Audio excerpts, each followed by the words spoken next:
to understand our rights, and he added, it is now or never for us. There is no planet B. Well, polling all around the world tells us that young people are massively engaged with this issue of climate change. So I'll let my next guest introduce herself. This is her in campaign mode. My name is Licypriya Kangujam. I am 10 years old, Indian climate and environmental activist, and also the founder of the Child Movement.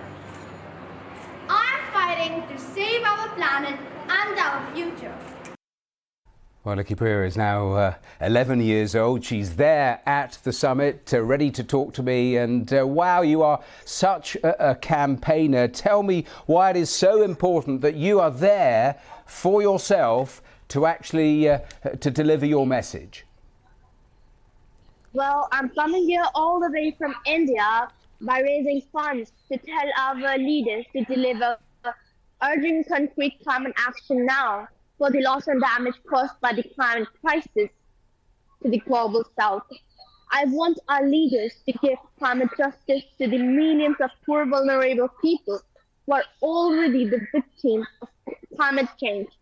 I also want our leaders to include climate education as a mandatory subject in our school education curriculum. There will be no climate solution without climate education. And we want clean air to breathe, clean water to drink, and clean planet to live. I have a small message to our leaders. Your action today will decide our future tomorrow. My generation is already the victims of climate change. I don't want my future generations to face the same consequences again because of your inaction and empty false promises. Well, that's such a clear message. That is such a clear message you've just delivered. I know you've been campaigning since you were 6 years old. Just tell me why. Well, I'm born in Manipur, which is a small, beautiful northeastern state of India, and which is a carbon-negative state of India with full of rich biodiversity hotspots. But I've grown up in Bhubaneswar, Odisha for my schooling. My life was hit by Cyclone Chitli in 2018 and Cyclone Fani in 2019. During the cyclones, many people lost their lives. I saw many children losing their parents, and many homes were devastated. I couldn't sleep, I couldn't drink, I couldn't even take my food. After all these experiences. Let me just get you to pause, and apologies for that, but I just want to take our cameras and show the pictures from Florida, because it is what we have been waiting for and anticipating, which is Donald Trump about to vote there in Palm Beach on Election Day in terms of the midterms in the US. And of course, he has been teasing the audience for days and weeks now about whether he will run in 2024. Let's try to crank up the volume and hear what he's saying.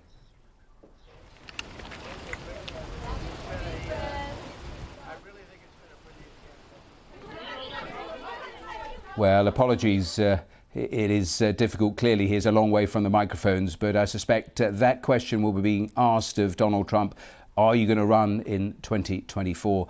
And of course, it is such an important set of votes today in terms of the control of Congress, the House, the Senate, the direction for US politics for Joe Biden, because if the Republicans win control, that of course makes the president's task so much harder. So those are the pictures that we were anticipating, but Donald Trump voting there in Florida. Licypriya, sorry in terms of breaking away from you just to take those pictures. Coming back to what we were talking about, why you're there at COP27, the messages you have for the leaders. I know that you've been doing quite a lot in terms of practical suggestions. You've campaigned around rivers, you've campaigned around planting trees, you've even done a plastic money shop. Just explain for our viewers what that actually does. Actually, after all this experience, like I've launched a new initiative called Plastic Money Shop, where people can bring single-use plastic waste from their homes and can take free rice, stationery items, or a plant sapling. So the mission of this project is to eliminate all the single-use plastic waste from our planet. And also, after collecting all those single-use plastic waste, we convert it into eco-friendly bricks, road tiles, school benches, desks, etc. And this also stops all the single-use plastic waste from reaching the oceans, rivers, lakes, etc. Can I ask you? Also, when I was just around 6 years old, I got a chance to attend a United Nations disaster conference in Mongolia.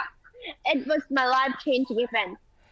After returning back from Mongolia in July 2018, I have started my own organization called the Child Movement to call our leaders to take immediate climate action as soon as possible from the paper to become action. Well, let me ask you a really quick final question. Let me ask you a quick final question, because you had that message for leaders a little earlier. They often reference the younger generation, the importance of young people. But do you think, are they listening to you? They talk about you, but are they listening to you, do you think?